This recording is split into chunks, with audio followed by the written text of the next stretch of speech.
fortunes fluctuate. They meet with losses, and their business suffers from panics. Their prosperity is checkered by periods of adversity. Their sense of safety is mere self-confidence. Deep in the subconscious, they always carry the germ of secret fear.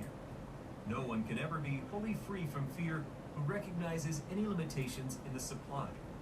For if there is not enough to go round, we know that our turn to go without may come at any time.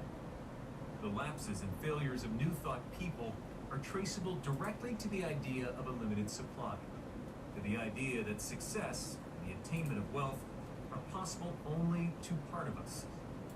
Is there any truth in this idea that competition is necessary? Let us see. The things that are essential to life and advancement, mental and physical, may be roughly grouped under 5 heads, and these are food, clothing, shelter, education, and amusement. For 3 of these, food, clothing, and shelter, we look to the world of nature for supply. These 3, with their appurtenances and extensions in the way of luxuries, decorations, art and beauty, constitute what we call wealth. Is there any limitation to the supply of these? Take into consideration, first, the question of food supply. In this country, we have not yet begun to sound the possibilities of intensive agriculture, making 4 blades of grass grow where 1 grew before. It is a fact capable of mathematical demonstration that the single state of Texas, if all its resources were organized for the production of food, would produce enough to feed the whole present population of the globe, and feed them well. Our food products range from wheat in the Dakotas to rice in Carolina, from northern fruits in Michigan to oranges in California and Florida. This country, intensely cultivated, would feed the inhabitants of 10 worlds like this. There is no lack in the food supply. When we pray to our Father, "Give us our daily bread," we should never forget to add a thanksgiving that He answered that prayer when He laid the foundation of the world. Remember, too, that the work of the men like Burbank have just begun. The food supply is capable of infinite development. There is, therefore, no need for men to compete with each other to get enough to eat. As to the second essential, clothing, we find the same to be true. The United States can produce cotton for the world, but it is not necessary to dress the world in anything so cheap as cotton fabrics. We have sheep ranges to supply the woolen goods for all, and fields in which to raise the flax for fine linen. There are great wastes of land, now barren, where we might grow enough mulberry trees to feed the silkworms necessary to clothe the world in silks. We even have the deserts on which to raise ostriches for fine plumage. We have the resources sufficient to clothe every living man, woman, and child in raiment finer than that of Solomon in all his glory. And there are undreamed of possibilities in the despised weeds by the wayside. Some Burbank will presently develop them into the raw material for fabrics more beautiful than the world has ever seen. The supply of clothing is inexhaustible. No need to compete with one another here. No need for one to go in sackcloth that another may wear purple and fine linen. There is purple and fine linen for all. Taking up the question of shelter, we find the same conditions prevailing. There are great banks of clay waiting to be made into bricks and tiles. There are vast ledges of building stone unquarried as yet. We have learned that brick may be made of sand and lime, and that cement is an excellent building material. It is an indisputable fact that a mansion finer than Vanderbilt's might be erected for every family in America. And when all were finished, we should hardly have made a scratch on the surface of our supply of building material. No need for some to live in hovels, in order that others may be delicately housed. And the supply for interior furnishings, for furniture, carpets, books, musical instruments, pictures, statuary, everything to delight the eye and mind of man, is just as unlimited. Truly, there is no scarcity of things, nor is there any lack of work that ought to be done. There is no necessity in nature for competition, either for things or for jobs. There is enough useful and beautiful work waiting to be done to keep us all busy all our lives. And it may be well to point out here that there is no lack in the supply of finished products because labor is not productive enough to keep pace with demand. Modern machinery has solved the problem of production. The Thank you, producing Kevin, power for of labor following has been me. multiplied by 600 in a little more than a generation. Making nails, for instance. One man does the work which required 1,000 men 100 years ago. And the same is approximately true in all lines of industry. And the end of the increase in producing power is not yet. There is nothing in which further improvement is not possible. 6 hours work a day by all of us would produce all that we could use, including every known luxury. With such abundance in the whole, we do not need to compete for a part. We do not need to take thought for tomorrow. We do not need to experience panics or reverses. We need only to seek for the kingdom of God and his righteous relations toward each other. All these things shall be added unto us. And what is the kingdom of God? Chapter 7. To transmute competition. Whereunto shall I liken the kingdom of God? It's like leaven, which a woman took and hid in 3 measures of meal, until the whole was leavened. The kingdom of God is in nature like the leaven in the meal, in all and through all. It includes all nature. For God is the cause of nature, and when nature is perfectly natural, there is the kingdom of God in all its fullness. If God be the mind of nature, then there can be no more perfect expression of God than in the naturalness of nature. The kingdom of God includes all life, for God is the life itself.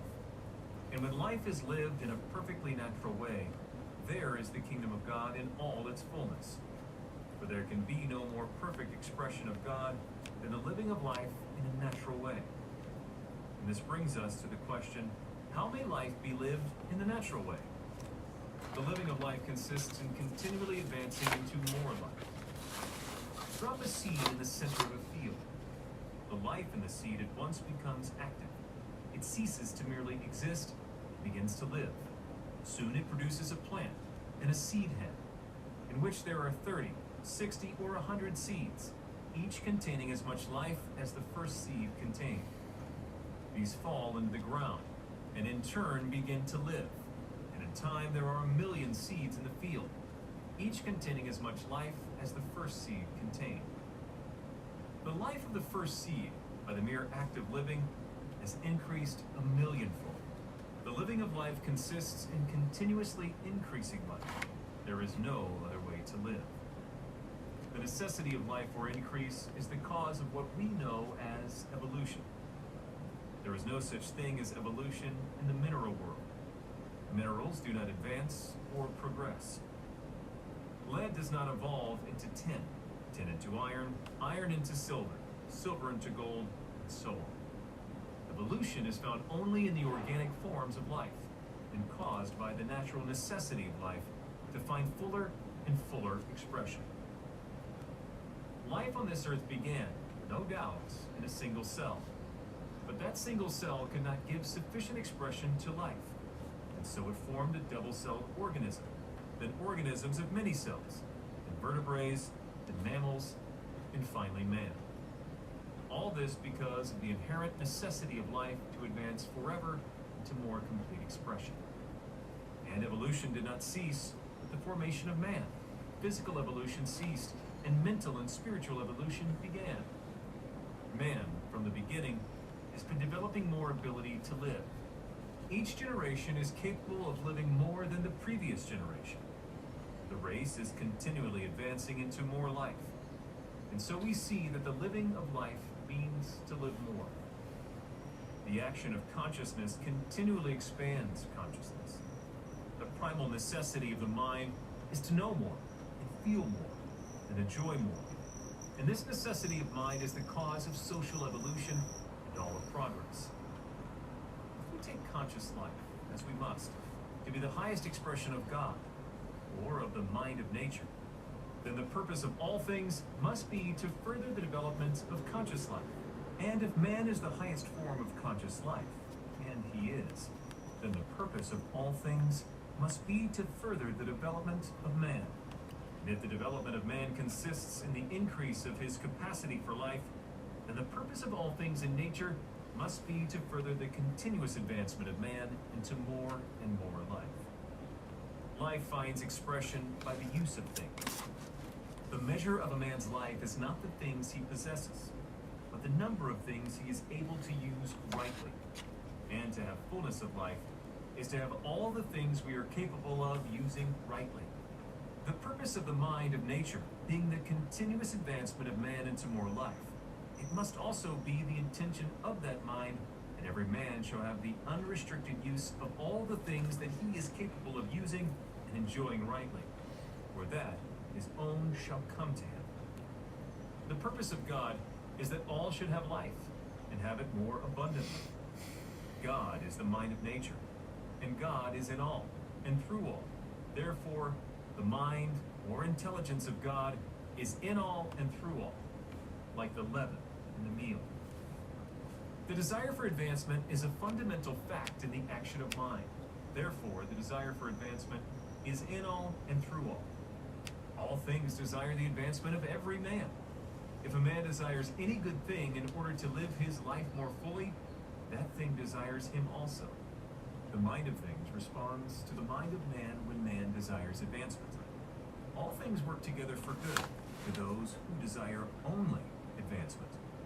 The greatest of all facts to us is the fact that there is a mind in nature which desires us to have all the things we are capable of using and willing to use in the direction of fuller life, and that this mind is in the things themselves, tending to bring them towards us, and that if we take the right course, recognizing this mind and working with it, all things must come to us. But this mind is the mind of the whole, not of a part. And if we lose sight of the whole and enter into competition with our fellows for part, we lose all. For competition for a part is virtually a denial and rejection of the whole. He who recognizes and accepts the whole cannot compete for a part. It is the idea of competition for a limited supply which prevents us from seeing and accepting the abundance which is ours. We still keep up the foolish struggle of Caesar's kingdom because we cannot see the kingdom of God. Supply. How can we get work without competing for jobs? Can we succeed in a competitive world without competing? Shall we withdraw from the world and form communistic societies? Certainly not. To try that is to fail. A communistic community is a body of people who do not compete with each other, but who do compete with everybody else. No community can be complete unto itself without greatly limiting its members in the means of life. And to do this is to defeat the end aimed at. And if it is not complete in itself, satisfying all its wants, it must compete with the outside world for what it is lacking. And this is what we seek to avoid. No separation of a part from the whole in any way will solve the problem. The community scheme is inconvenient, unnatural, and impractical.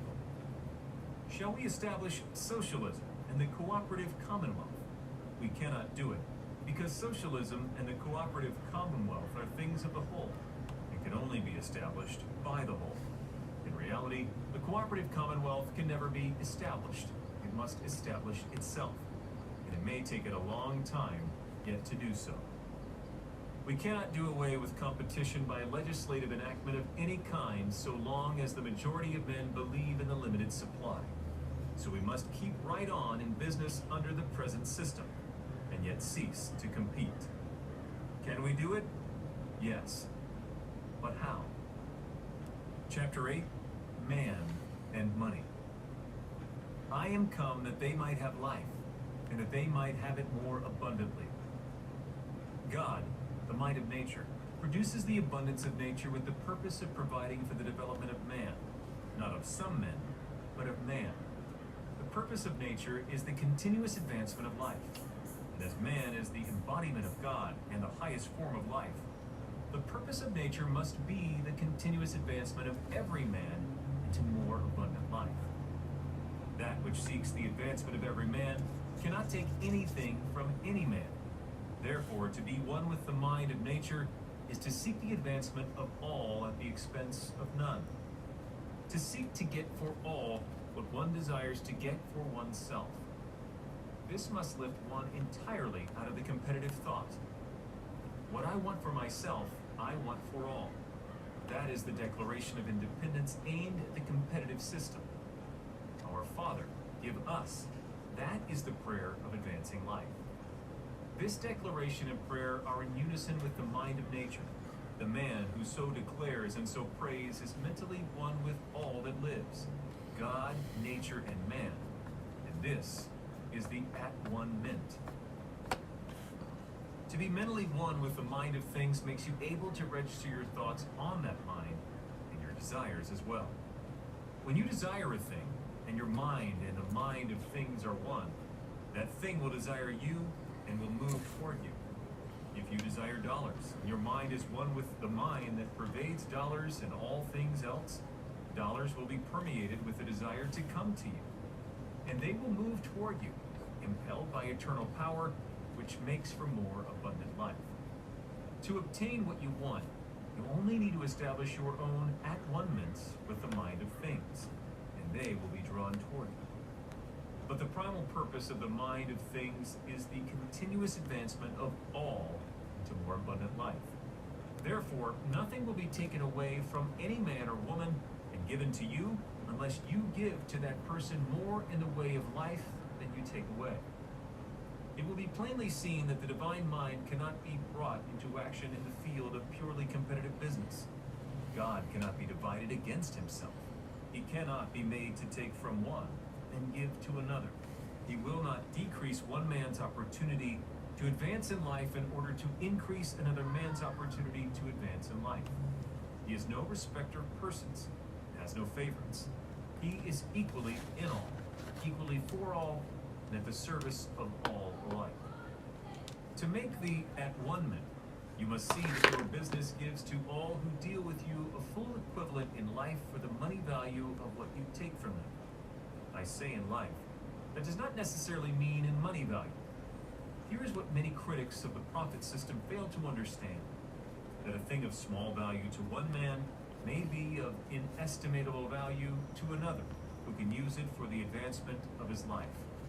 A box of matches would be worth more to an Eskimo than the city dweller. The value of a thing to a man is determined by the plane of life on which he stands, which is of no value on one plane, or in one stage of his development, is indispensable on another plane, or in another stage. The life-giving power of any article may be out of all proportion to its monetary value. This book is not worth $1 insofar as the cash value of the paper and ink are concerned. One sentence in it may be worth thousands of dollars to any reader. You may sell an article for more than it cost you, making a profit, but the purchaser may put it to such use that it will be worth hundreds of times its cost to him. And in that case, profit is no robbery. See that your business meets this fundamental requirement. That is the first step.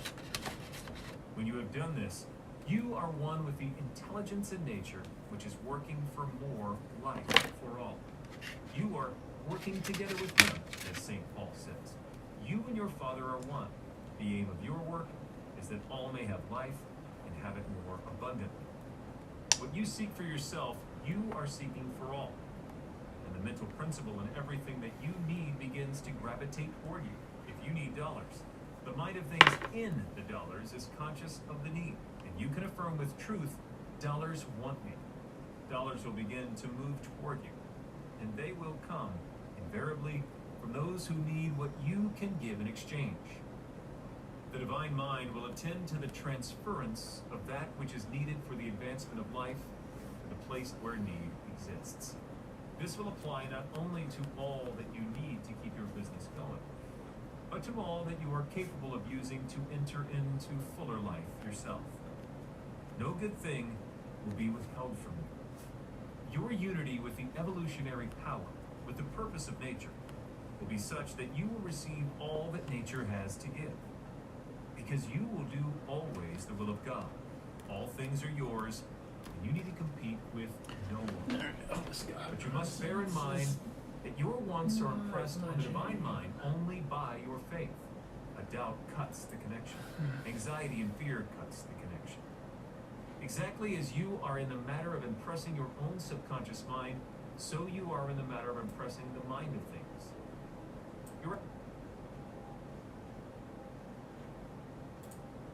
The location of his next port of call, he would tell you immediately.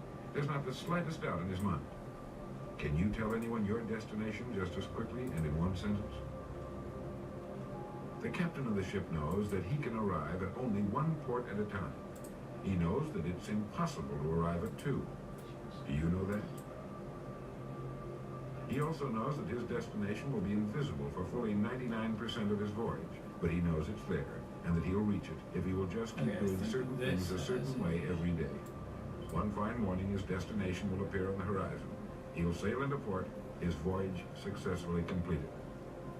When his business has been accomplished, he'll then sail to another predetermined port of call, and this will take him and his ship from one success to another for the rest of both of their lives.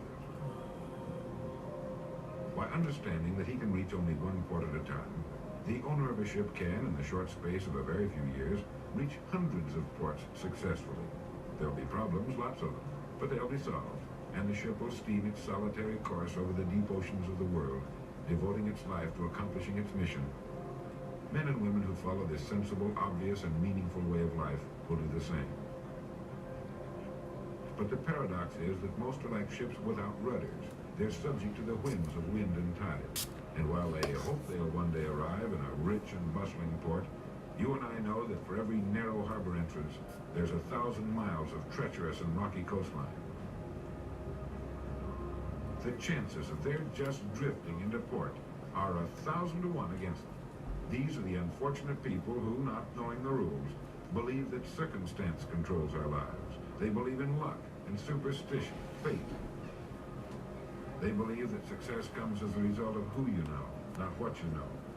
And while they cling to their false alibis, life passes them by.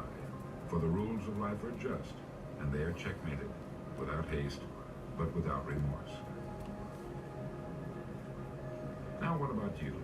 Remembering that the definition of success is the I'm pretty much just stuck here. I don't know how what's to the play. ideal toward which you are working? Now, today, yesterday, and tomorrow. Can you write it in one sentence? Is your goal sharply and clearly defined? If you can tell me what you want, I can tell you how to get it. You see, the trick is not in achieving our goals, it is in establishing them. You are at this moment the sum total of your thoughts to this point, for there is nothing else you can do. Green. Succeeding in life has always been a matter That'll of be like doing my that new which the dark great majority does tone. not do. That's just the way it is. And if we don't recognize it, it will be to our cost.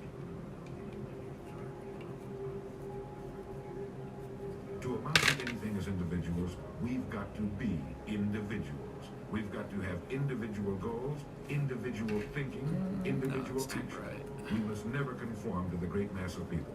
We must love them, help them, for our joy and success will be determined by the extent to which we serve them.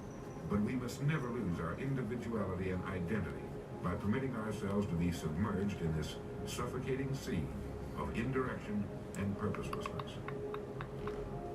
There's nothing wrong with emulation. In fact, it's a good idea. So long as we emulate a person who represents that which we wish to become, but never the crowd, never the 95%.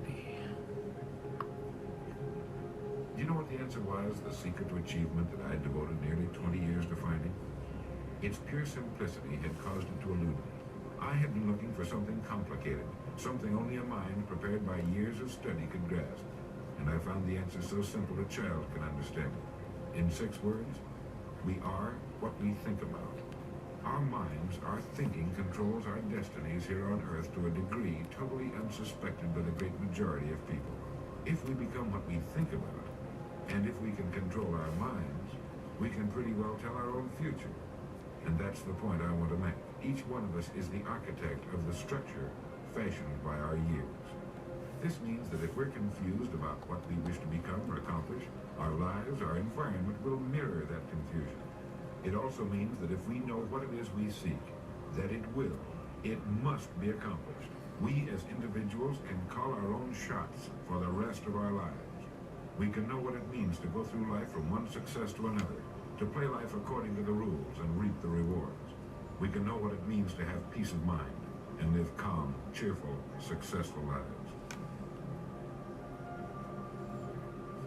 Successful living is nothing more than the ability to solve successfully the problems which are as much a part of living as breathing. The degree of our success will be determined by the extent to which we can solve our problems.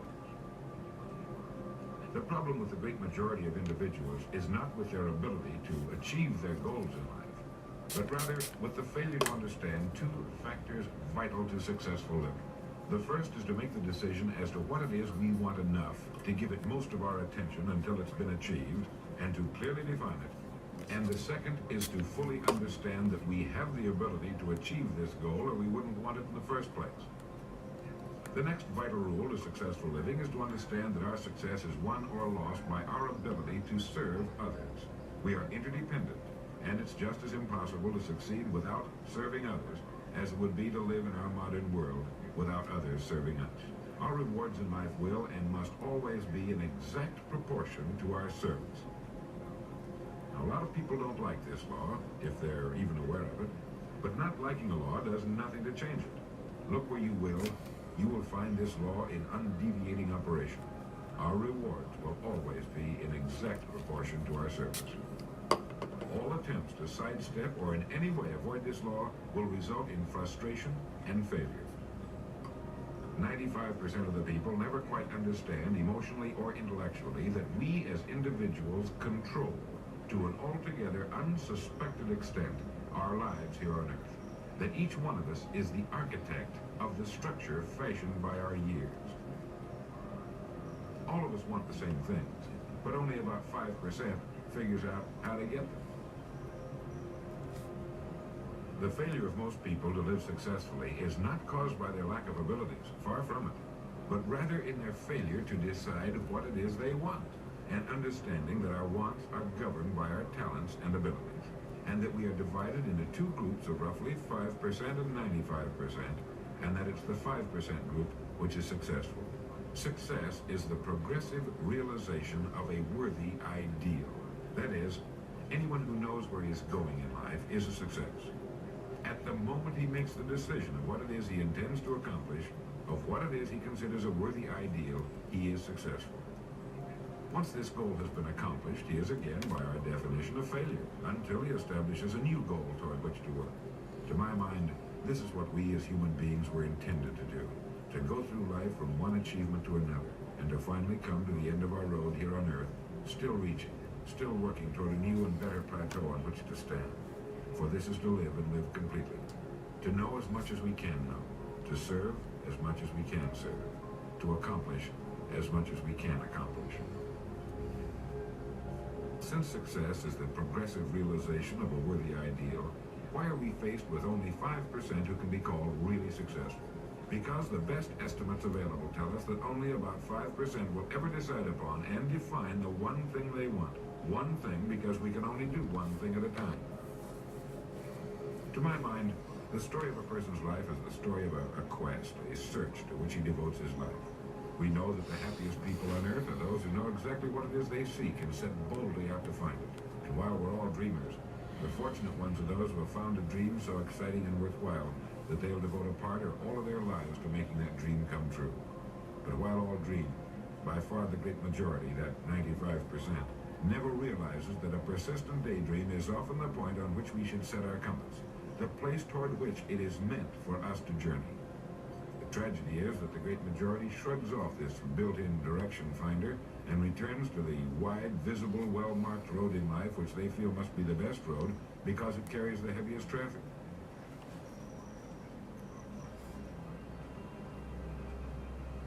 Well, let's make this point clear. The road in life with the heaviest traffic is not the best road to follow, for it is the road of the 95%. It is the road with no more opportunity. Discouragement can only come from one of two things. One, a lack of information, or two, a situation over which we can exercise no control. It is very seldom that we're faced with number two. Almost all discouragement can be traced to a lack of information. If you find yourself falling from the top of a high building, you could justify discouragement, but it can be traced to your having made the fatal step, and that was a lack of information about the law of gravity.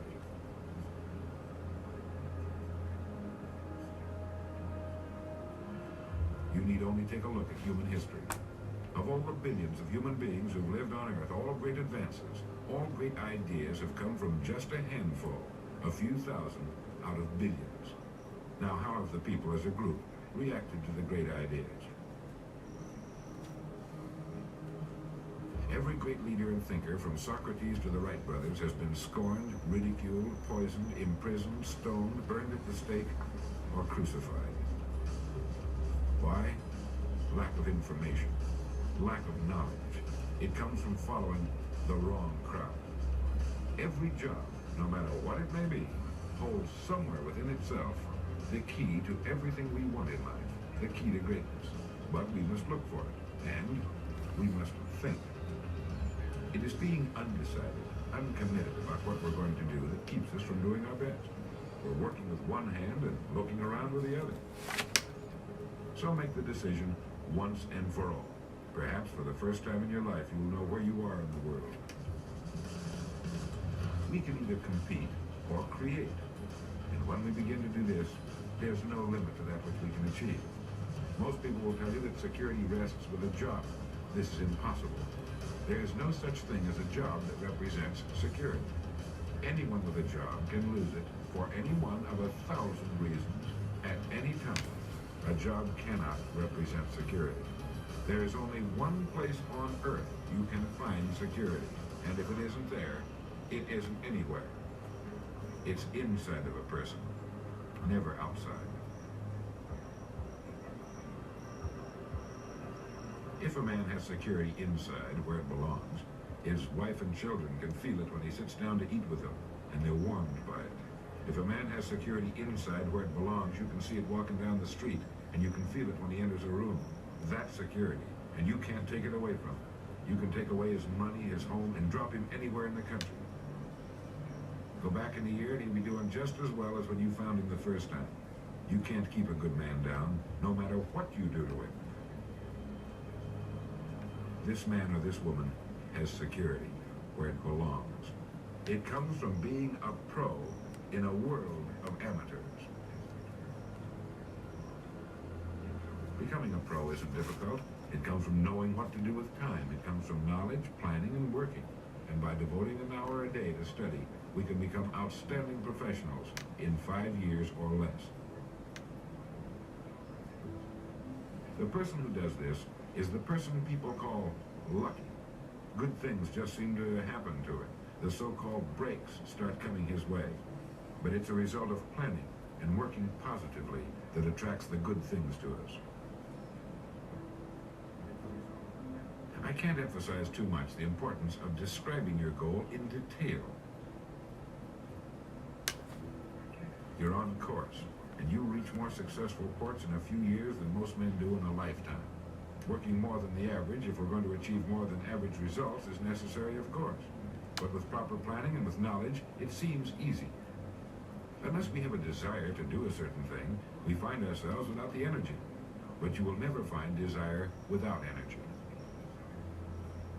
Once our goal has been crystallized in our minds and we realize that we become what we think about, our doubts vanish as to whether or not we can achieve our desired end. And with the picture of our dream in our mind, we have abundant energy. Compared with what we ought to be, we're only half awake. Our fires are damped. Our drafts are checked. We're making use of only a small part of our possible mental and physical resources. Stating the thing broadly, the human individual thus lives usually far within his limits. He possesses powers of various sorts which he habitually fails to use. He energizes below his maximum, and he behaves below his optimum. By pushing past the first false feeling of fatigue, we will find an exhilarating second wind that will take us to our goals. Start acting the part of the person you wish to become. Carry as often as you can a clear mental image of the person you want to be, and begin to be that person. It will lead you without fail to the goal you seek. You see, when you begin to do this, you're using your greatest power, your mind, and you will become what you think about. The only thing about a man that is a man is his mind. Everything else you can find in a pig or a horse.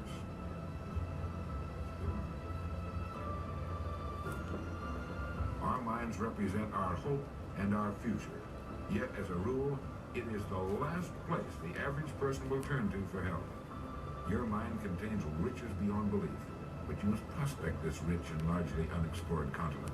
And the only way it can be prospected is by systematic study and systematic thinking. Your mind is like a muscle. It will develop only to the extent that you use it, no more. You're building your mind into a powerful and creative servant.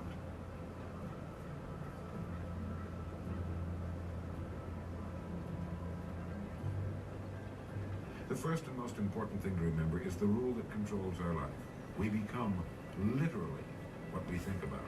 We must fully understand, emotionally as well as intellectually, that whatever it is we set our heart upon will become real in our lives. We must realize, too, that security can be found in one place only, inside of us.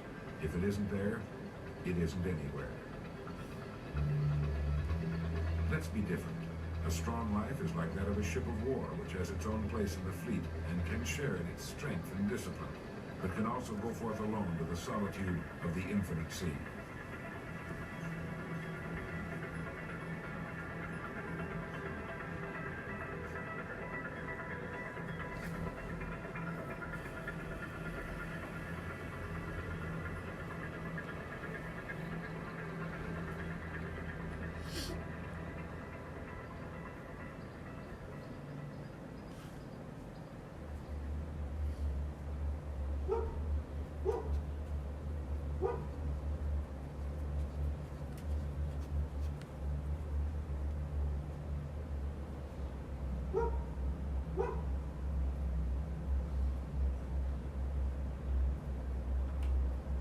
Class is calling on reserve energy.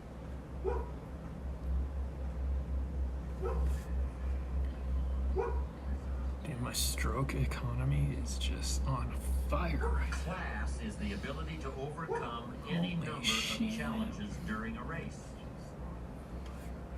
Oh my gosh. Class doesn't mean you never get tired, but it does mean you never show it.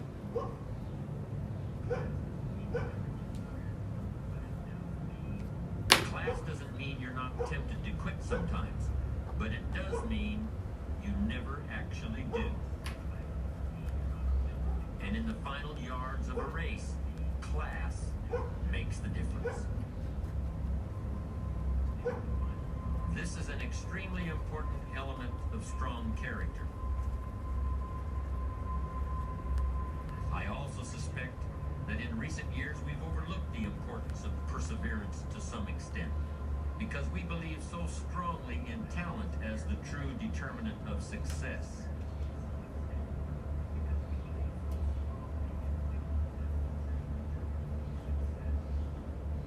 Perseverance means you never quit. Procrastination usually means you never get started. Although I consider the inability to finish something to be a form of procrastination.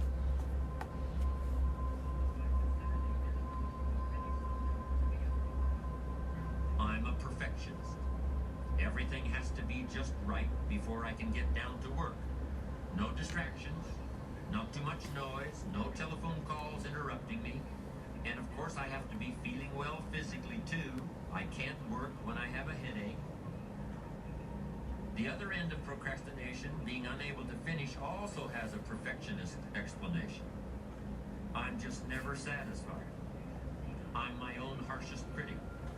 If all the I's aren't dotted and all the T's aren't crossed, I just can't consider that I'm done.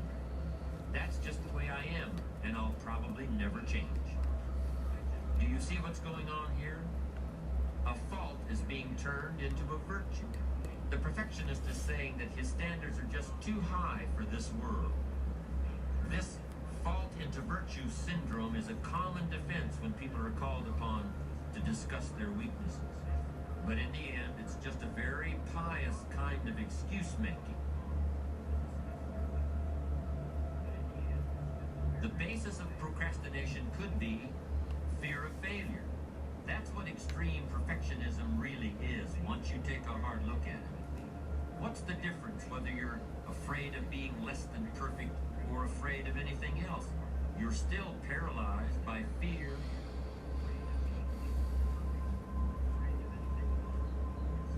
What's the difference whether you never start or never finish? You're still stuck.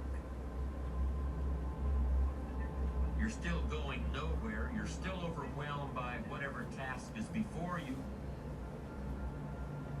You're still allowing yourself to be dominated by a negative vision of the future in which you see yourself being criticized or laughed at or punished or written out of town on a rail. Of course, this negative vision of the future is really a mechanism that allows you to do nothing. It's a very convenient mental tool. I'm going to show you how to turn procrastination into perseverance. I'm going to be very specific about how you can do this. A moment ago, I referred to a negative vision of the future as a mental tool for inactivity. If you've been using that tool, I'm going to ask you to toss it aside and start using two other very powerful principles that foster productivity This is a and tangent. perseverance We have to instead of passivity and make this procrastination. sign wider than the reference. The first principle is break it down. No matter what you're trying to accomplish, whether it's writing a book or climbing a mountain or painting a house, the key to achievement is your ability to break down the task into manageable pieces and knock them off one at a time. Focus on accomplishing what's right in front of you at this moment and ignore what's off in the distance someplace. Substitute real-time positive thinking for negative future visualization. That's the first all-important technique for bringing an end to procrastination. Suppose I were to ask you if you could write a 400-page novel. If you're like most people, that would be an impossible task. Yes, somebody must have written the book that you see in your mind's eye, but that person surely wasn't you. But suppose I ask you a different question. Suppose I ask if you can write a page and a quarter a day for 1 year. Do you think you could do it? Now the task is starting to seem more manageable. We're breaking down the 400-page book into bite-sized pieces. But even so, I suspect many people would still find the prospect intimidating. Do you see why? Writing a page and a quarter may not seem so bad, but you're being asked to look ahead 1 whole year. When people start to look that far ahead, many of them automatically go into a negative mode. So let me formulate the idea of writing a book in yet another way. Let me break it down even more. Suppose I were to ask you, can you fill up a page and a quarter with words, not for a year, not for a month, not even for a week, but just today? Don't look any further ahead than that. Do you think you can do it? 1 day at a time. You've probably heard that phrase. That's what we're doing here. We're breaking the time required for a major task down into 1-day segments. Keep this up for 1 year, and you'll write the book.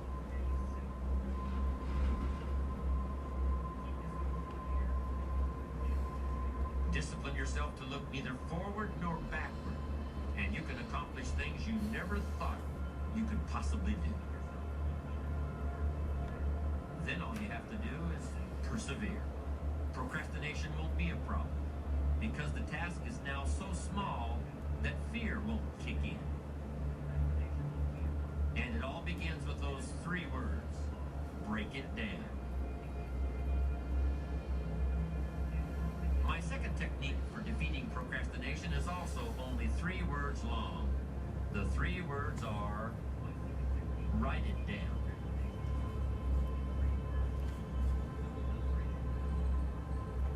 Instead of describing the things that you want to do or the places you want to go, you're going to describe what you actually do with your time. And you're going to keep a written record of the places you actually go.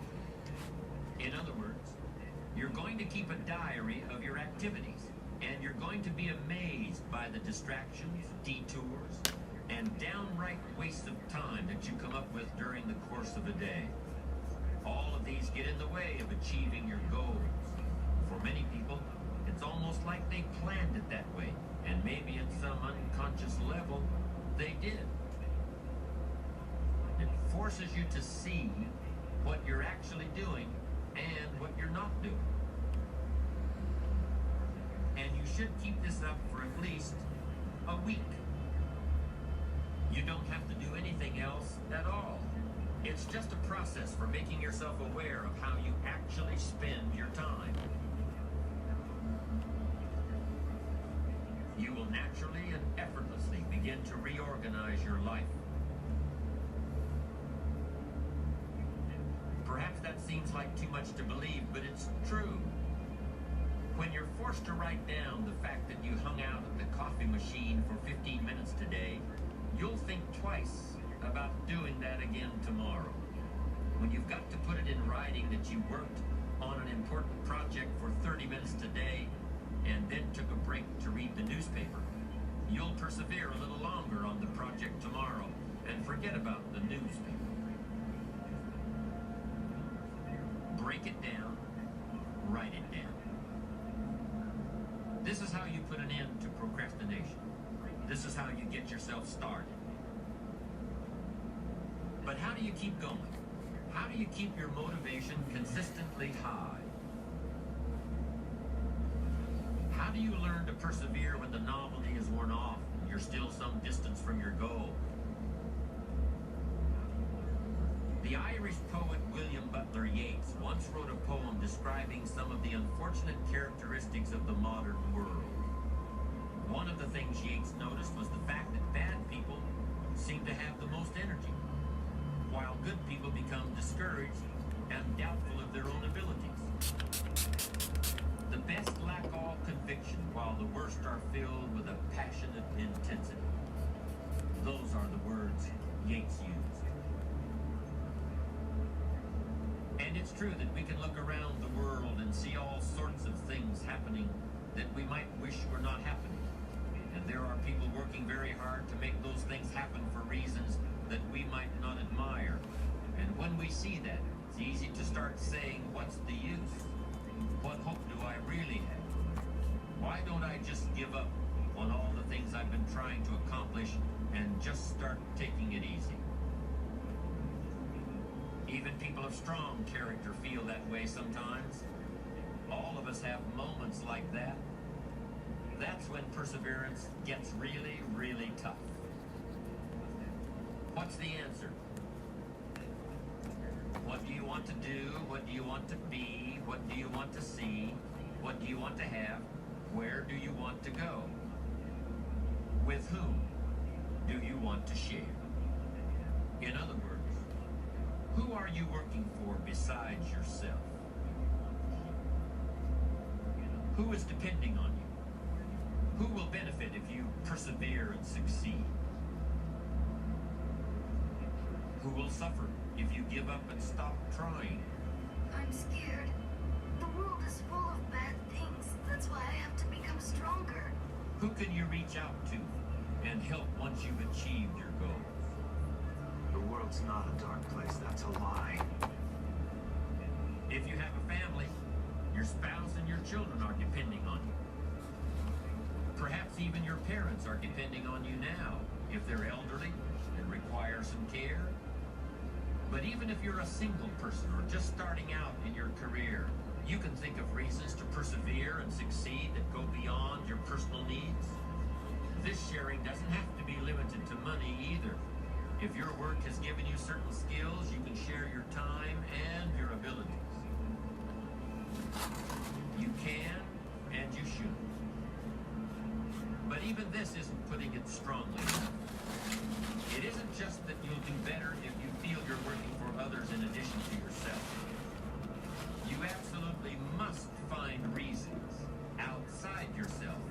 persevere if you want to keep going when the going gets tough. Hemingway wrote, "A man alone hasn't got a chance." And that doesn't mean only that you need people to help you in life.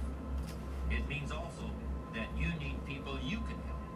You need people who can become the real reasons for perseverance above and beyond your material possessions or your financial success. What's in it for me can only take you so far.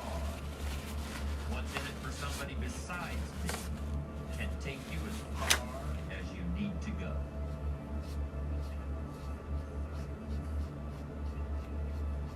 In the last days of World War II, the American cruiser Indianapolis was sunk by an enemy submarine. This was one of the most tragic incidents of the war for American forces, in which hundreds of men lost their lives. Many who made it through the initial attack had to spend days and nights in the water before rescuers arrived. The experience of trying to stay alive in the water was so overwhelming that many people simply gave up. In fact, the survivors reported later that virtually everyone wanted to give up at one time or another. But whenever someone wanted to quit trying, the others would talk to him about the people back home who needed him, who were depending on him to survive. And if there was no one who was depending on him right then, they would talk about people in the future who would someday be needing him. People he hadn't met yet. People who hadn't even been born yet. This motivation beyond the self was the only motivation that was strong enough.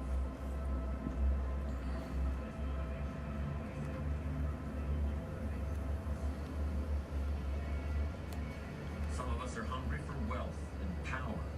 Some of us are hungry for truth. Some people want everyone to love them. Others want everyone to fear them. But there's a fundamental challenge with all these appetites. None of them can ever be permanently satisfied.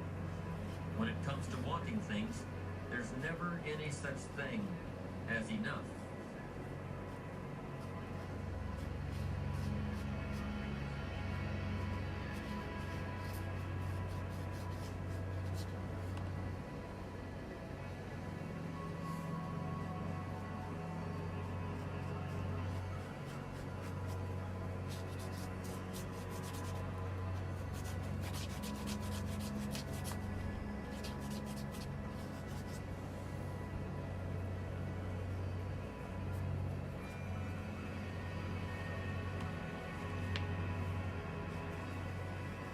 You get a new car, but in a couple of years, it's an old car.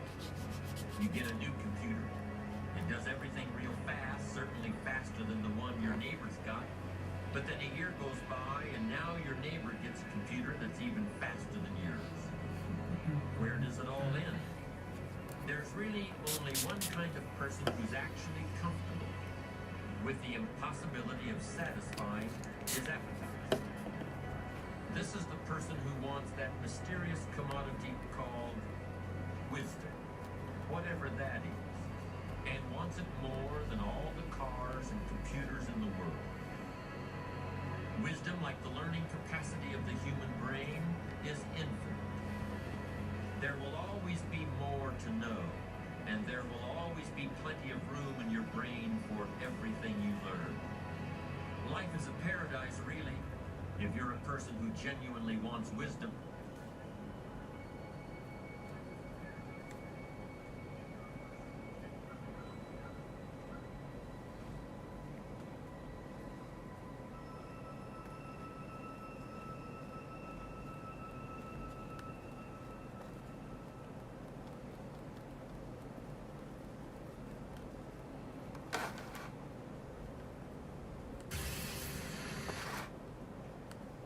The most remarkable feature of man's future is its flexibility. It is determined by his attitudes rather than by his acts. The cornerstone on which all things are based is man's concept of himself. acts as he does and has the experiences that he does because his concept of himself is what it is. Had he a different concept of self, he would act differently.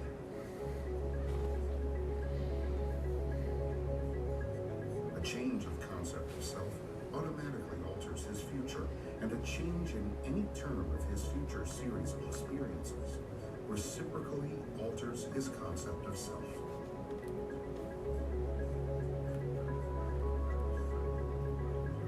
Man's assumptions, which he regards as insignificant, produce effects that are considerable. Therefore, man should revise his estimate of an assumption and recognize its creative power.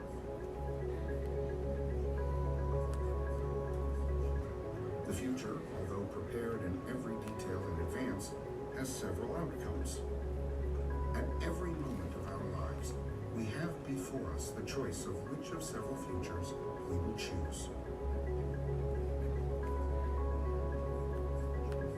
There are two actual outlooks on the world possessed by everyone: a natural focus and a spiritual focus. We may differentiate them as ordinary waking consciousness, governed by our senses, and a controlled imagination, governed by desire. What is mental and subjective to the natural man is concrete and objective to the spiritual. The habit of seeing only that which our senses permit renders us totally blind to what otherwise we could see. To cultivate the faculty of seeing the invisible, we should often deliberately disentangle our minds from the evidence of the senses and focus our attention on an invisible state, mentally feeling and sensing it until it has all the distinctness of reality. Earnest, concentrated thought focused in a particular direction shuts out other sensations and causes them to disappear. We have but to concentrate on the state desired in order to see it. The habit of withdrawing attention from the region of sensation and concentrating it on the invisible develops our spiritual outlook and enables us to penetrate beyond the world of sense and to see that which is invisible.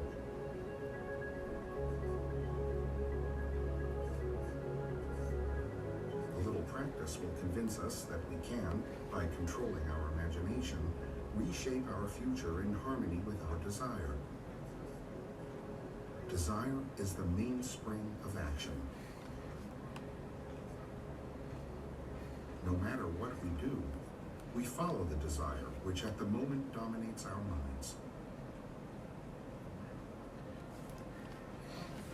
When we break a habit, our desire to break it is greater than our desire to continue in the habit. The desires which impel us to action are those that hold our attention. A desire is but an awareness of something we lack or need to make our life more enjoyable.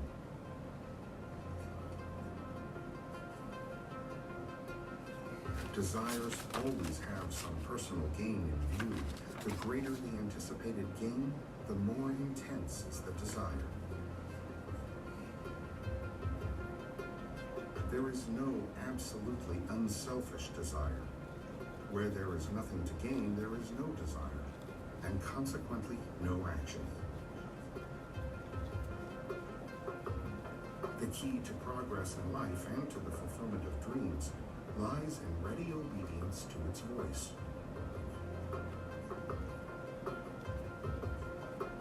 To desire a state is to have it. Man, by assuming the feeling of his wish fulfilled and then living and acting on this conviction, alters the future in harmony with his assumption. As soon as man assumes the feeling of his wish fulfilled, his four-dimensional self finds ways for the attainment of this end, discovers methods for its realization.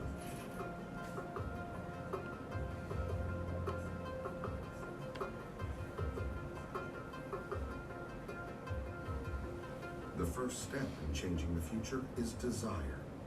That is, define your objective, Know definitely what you want. Secondly, construct an event which you believe you would encounter following the fulfillment of your desire. An event which implies fulfillment of your desire, something that will have the action of self predominant. Then, with eyelids closed and your attention focused on the action you intend to experience, in imagination, mentally feel yourself right into the proposed action, imagining all the while that you are actually performing the action here and now.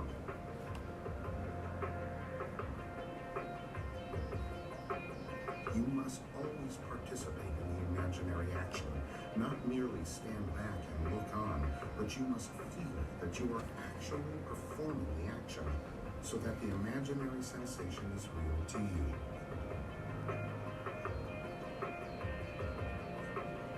It is important always to remember that the proposed action must be one which follows the fulfillment of your desire. You must feel yourself into the action until it has all the vividness and distinctness of reality. Make elsewhere here and the future now. The future event is a reality now in a dimensionally larger world. And, oddly enough, now in a dimensionally larger world is equivalent to here in the ordinary three-dimensional space of everyday life. The difference between feeling yourself in action here and now and visualizing yourself in action as though you were on the motion picture screen is the difference between success and failure. The difference will be appreciated if you will now visualize yourself climbing a ladder. Then, with eyelids closed, imagine that a ladder is right in front of you and feel you are actually climbing it.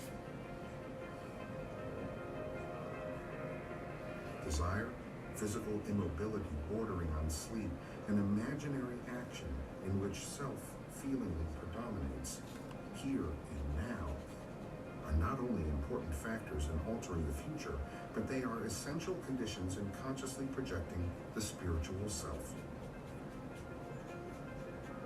To condense the idea which is to be the object of our meditation into a single act, and to reenact it over and over again until it has the feeling of reality.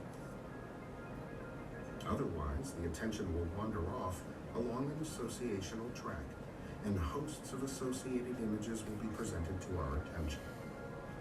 In a few seconds, they will lead us hundreds of miles away from our objective in point of space, and years away in point of time.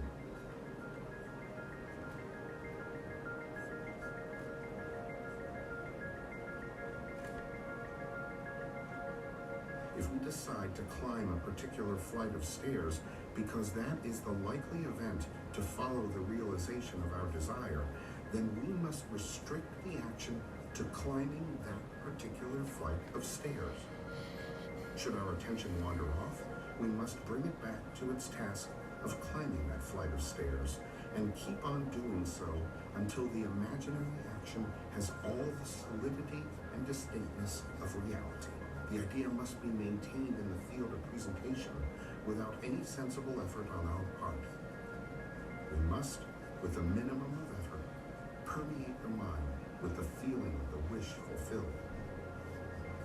Feed the mind with premises, that is, assertions presumed to be true, because assumptions, though unreal to the senses, if persisted in until they have the feeling of reality, will harden into facts.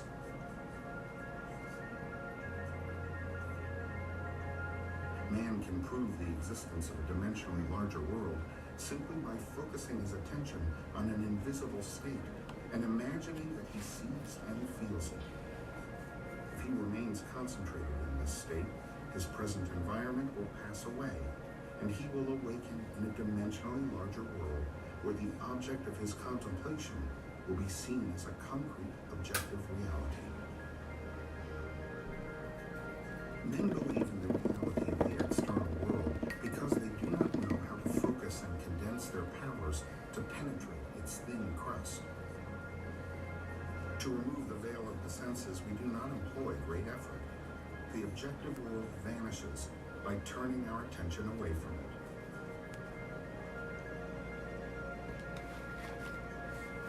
We have only to concentrate on the state desired in order to mentally see it, but to give it reality so that it will become an objective fact, we must focus attention upon the invisible state until it has the feeling of reality.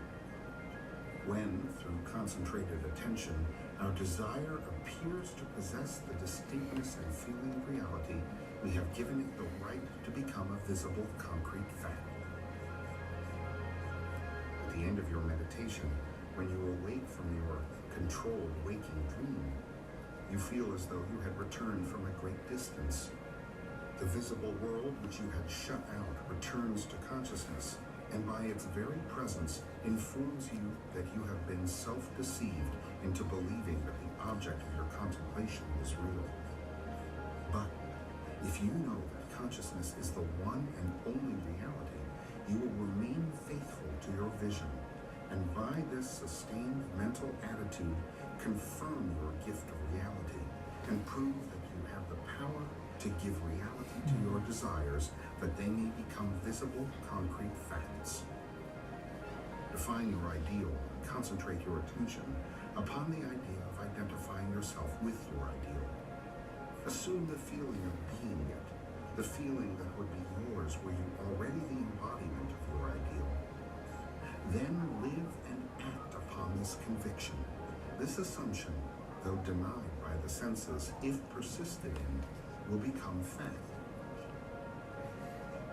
You will know when you have succeeded in fixing the desired state in consciousness by simply looking mentally at the people you know. If you see them as you formerly saw them, you have not changed your concept of self. For all changes of concepts of self result in a changed relationship to your world. In your meditation, allow others to see you as they would see you were this new concept of self a concrete fact. You always seem to others an embodiment of the ideal you inspire.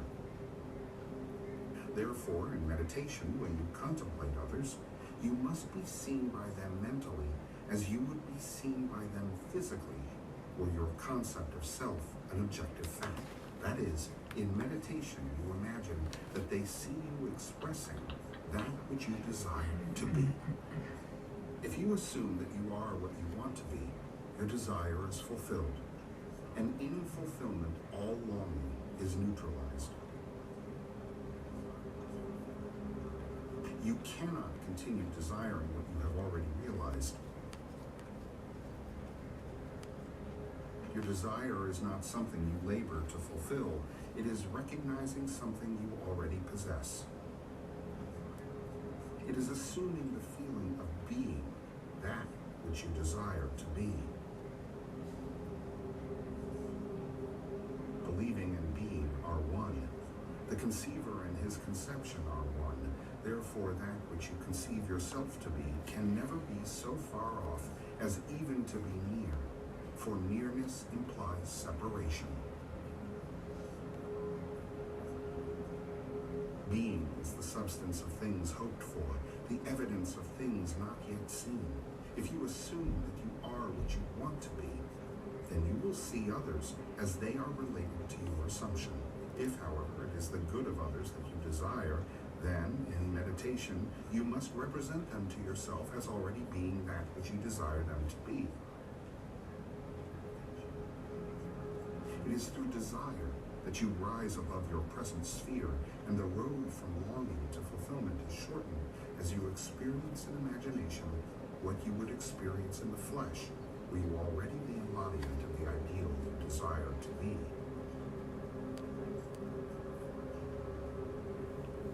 A dream is nothing more than uncontrolled four-dimensional thinking, or the rearrangement of both past and future sensory impressions. When we have learned to control the movements of our attention in the four-dimensional world, we shall be able to consciously create circumstances in the three-dimensional world.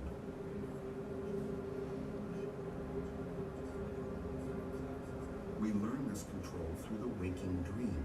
where our attention can be maintained without effort. For attention minus effort is indispensable to changing the future. We can, in a controlled waking dream, consciously construct an event which we desire to experience in the three-dimensional world. The sensory impressions we use to construct our waking dream are present realities displaced in time, or the four-dimensional world. All that we do in constructing the waking dream is to select from the vast array of sensory impressions those which, when they are properly arranged, imply that we have realized our desire. With the dream clearly defined, we relax and induce a state of consciousness akin to sleep, a state which, although bordering on sleep, leaves us in conscious control of the movements of our attention. We experience in imagination what we would experience in reality were this waking dream an objective fact.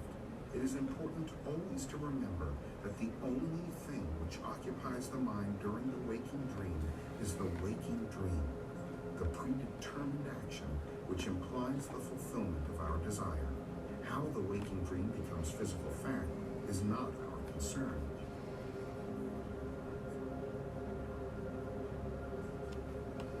Let me again lay the foundation of changing the future, which is nothing more than a controlled waking dream. 1. Define your objective. Know definitely what you want.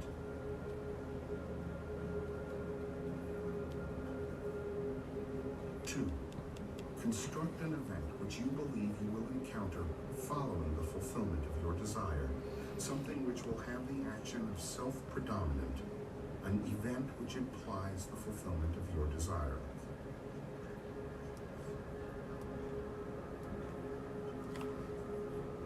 3. Immobilize the physical body and induce a state of consciousness akin to sleep. Then, mentally feel yourself right into the proposed action, imagining all the while that you are actually performing the action here and now, so that you experience in imagination what you would experience in the flesh, were you now to realize your goal.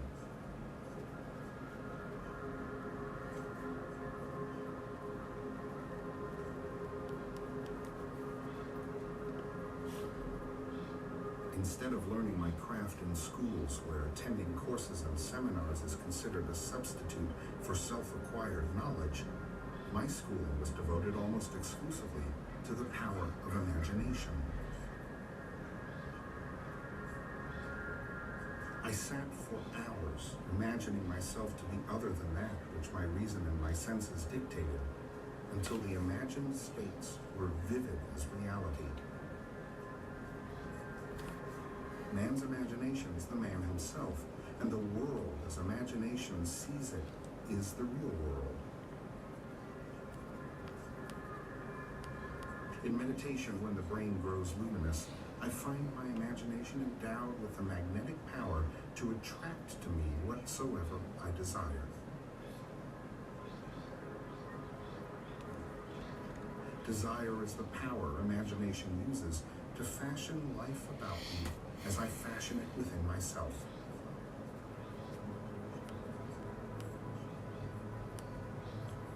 First desiring and then imagining that we are experiencing that which we desire to experience, we can mold the future in harmony with our desire.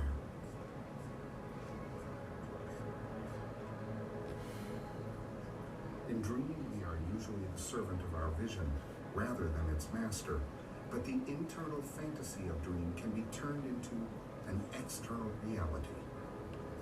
In dream, as in meditation, we slip from this world into a dimensional larger world. It is in this fully conscious state, when we are in control of the direction of thought, that we call things that are not seen as though they were. In this state, we call things by wishing and assuming the feeling of our wish fulfilled.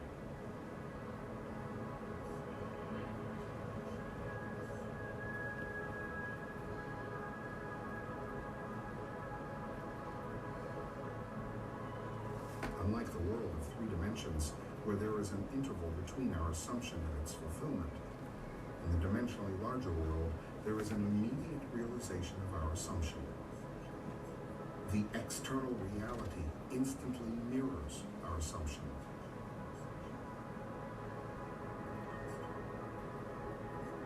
We can, by the power of imagination, mold our world in harmony with our desire.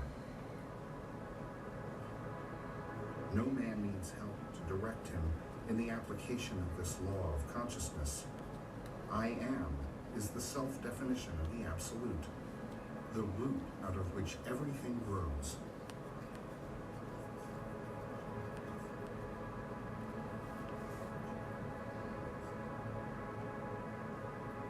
What is your answer to the eternal question, who am I? Your answer determines the part you play in the world's drama. Your answer, that is your concept of self, need not conform to the external reality to which it relates.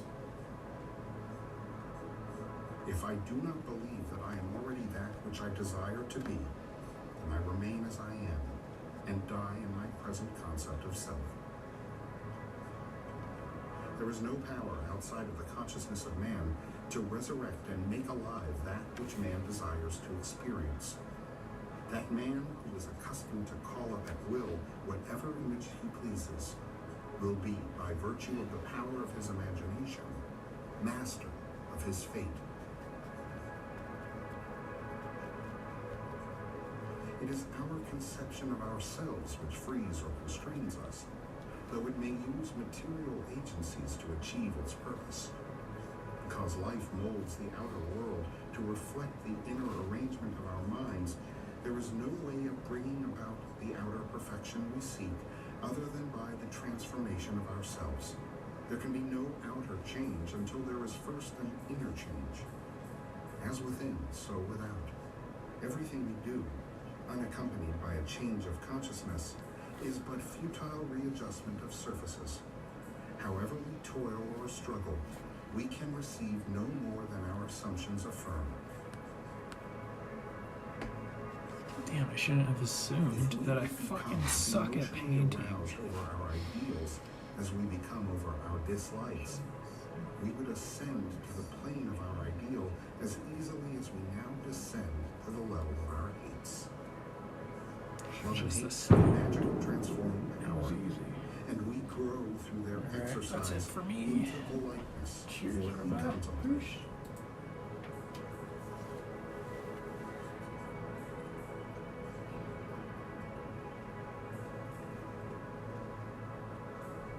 By intensity of hatred, we create in ourselves the character we imagine in our enemies.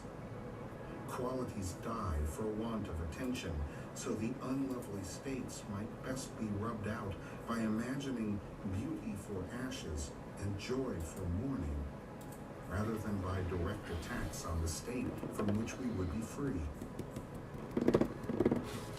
There is nothing to change but our concept of self. As soon as we succeed in transforming self, our world will dissolve and reshape itself in harmony with that which our change affirms.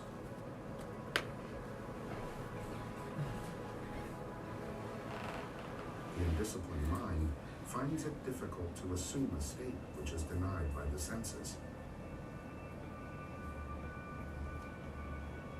Assume that you are that which you want to be. Experience in imagination what you would experience in the flesh, were you already that which you want to be. Remain faithful to your assumption so that you define yourself as that which you have assumed.